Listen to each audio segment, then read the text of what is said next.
This is the ultimate run and gun build. Whether you want to top the leaderboards in Prime Wars or make your experience in endgame silos and dungeons like LEA a breeze, you need to take a look at this crazy power surge build capable of topping out around the 100,000 DPS mark without any extra buffs from consumables or deviants or any debuffs from things like Bullseye, and spiking as high as over 180,000 DPS with everything combined. What's up, y'all? Hater here, and in today's video I'm going to show you an absolute monster of a power surge build capable of dealing insane boss damage, clearing out anything that steps in front of you with ease, and keeping you alive by healing you while you defeat enemies. I've had my eye on this build centered around the power surge SMG outer space since I got one to drop in the wild a few weeks ago, and I'm really excited to show you just how strong it can be. I'm going to cover everything you need to put this build together, from the weapons and armor with mods to the best CRADLE mods and even food buffs to crank this build up to 11.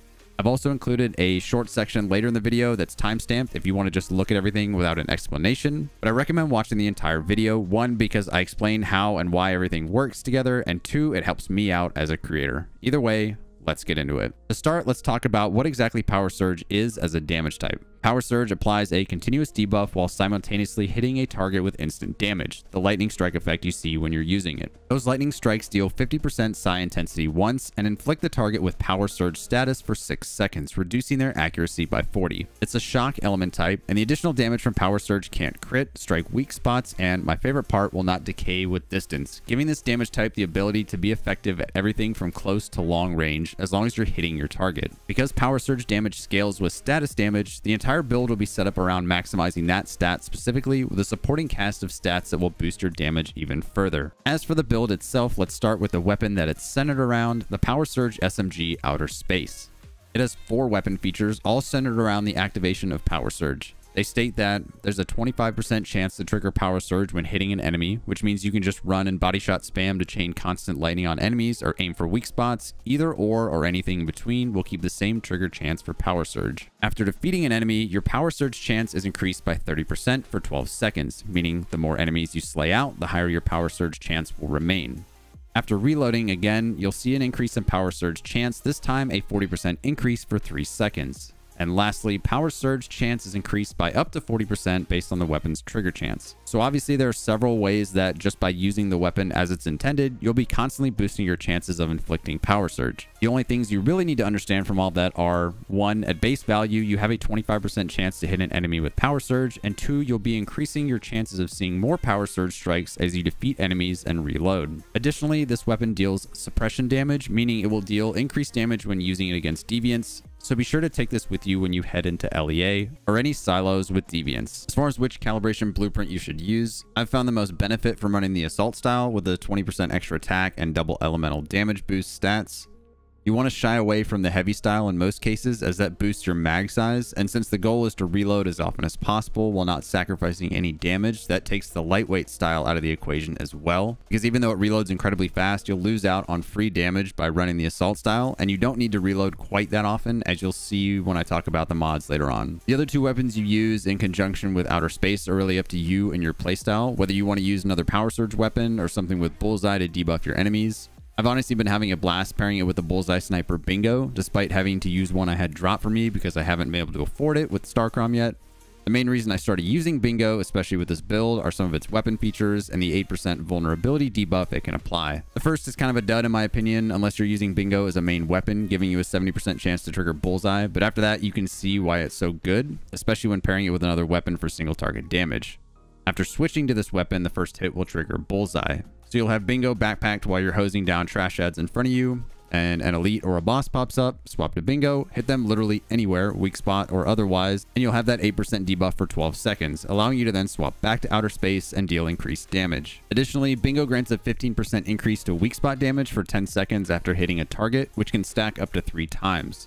And the last perk, again, is somewhat of a throwaway perk with this setup in mind. After defeating an enemy with a weak spot hit, you'll gain an increase to your attack of 15% for 20 seconds.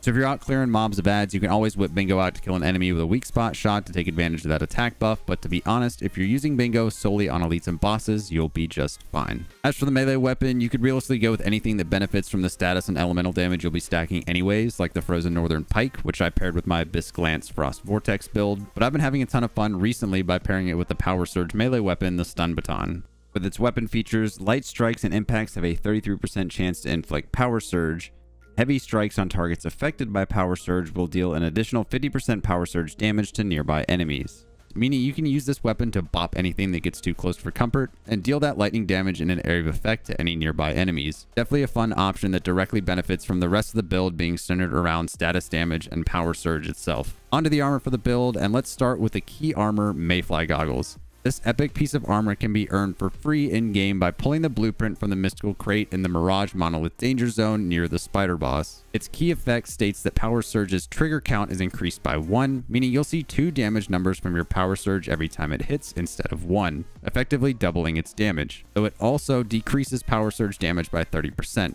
So effectively, you'll see about a 20 to 30% increase in damage each time Power Surge is inflicted on a target. As for the gear set to use with this build, it should be obvious from the start. Since this is a status heavy build, you'll want to run a 4-piece shelter set. While other gear sets like the heavy duty can be a great bargain option that doesn't require Star Crom to earn, shelter offers the best benefits for status builds, so that's what we'll be going with. You're going to want all 4 pieces to boost your elemental damage by up to 30% when it's fully ramped up. That leaves the final piece of armor for the build, and again, based on what you have available or are most interested in boosting for the build, you've got a few options. Lone Wolf will give you a 10% bigger magazine. Heavy Duty will give you plus 10% HP if you find that you're needing or wanting more. Falcon or Stormweaver will give you a 20% reduced cost of rolling stamina. And Savior will give you a minus 20% to your medicine cooldown, which could come in handy when you're taking a lot of damage and constantly spamming activators. But the 2 that I either use or want to add to this build are the 1-piece Renegade for a 15% boost to your reload speed, or the 1-piece Bastille, which gives you a 10% increase to your weapon damage when your health is over 70%. Which, you'll see when we get to the mods, will be almost all the time. For now, I use 1 piece of the Renegade set, since the reload speed directly ties into one of the mods for this build. For all the mods in this build, you're going to want to prioritize a few things, mainly status and elemental damage. The damage against Great Ones, Elites, and normal enemies can more or less be whatever you want, but if you're using this against bosses, obviously you want to prioritize boss damage, and likewise, if you're using it to clear out easier enemies or Elites, you'll want that stat boost. The main things that you'll want to avoid are any sort of crit chance or crit damage mods, since you're going all in on status damage. On Outer Space itself, you're going to want to use Static Shock with the Power Surge affix, cutting Power Surge duration in half, bringing it down to 3 seconds, but increasing the damage by 20%. This will also make sure you have a flat Power Surge damage attribute effect in the first column, meaning you could also get status damage to roll on it as well if you're lucky, unlike me. I've gotten tired of farming the Treant boss for the perfect mod, so this is the one that I've settled on for now. On Bingo, I always recommend the Vulnerability Amplifier to give you an extra 8% debuff on your bullseye on top of the already 8% you get intrinsically.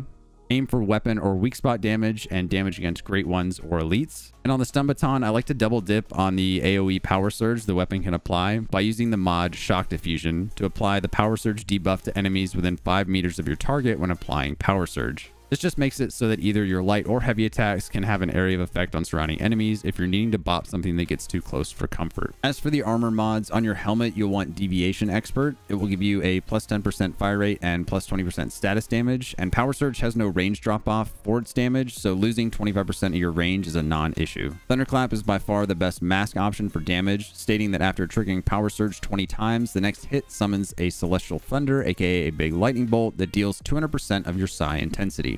This one here is perfect for mobbing, and mine rolled with the Power Surge affix, so I was able to double dip on boosting Power Surge damage. Definitely one to look out for. On your chest piece, Rejuvenating is the MVP for keeping you alive while you're tearing through whatever's in front of you, healing you for 15% of your health every time you get a kill, so long as your HP is above 60%. This mod is the king of keeping you in the fight without having to use activators or deviant healing, since you'll be killing things so quickly you'll constantly stay topped up on health. I farmed the Theta Silo forever for this role with talents, again so I can double dip on both elemental and status damage.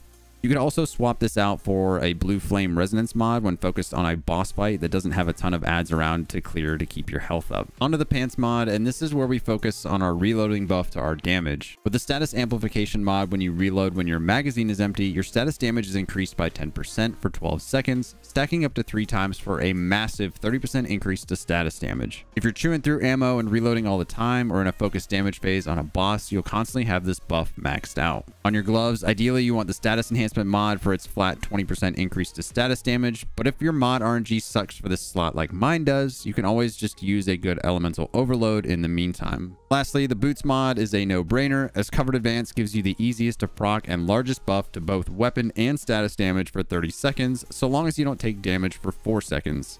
Again, if you don't have a good version of this, you can always opt for a blue flame resonance mod. Onto the Cradle, and the Cradle mods are all pretty self-explanatory.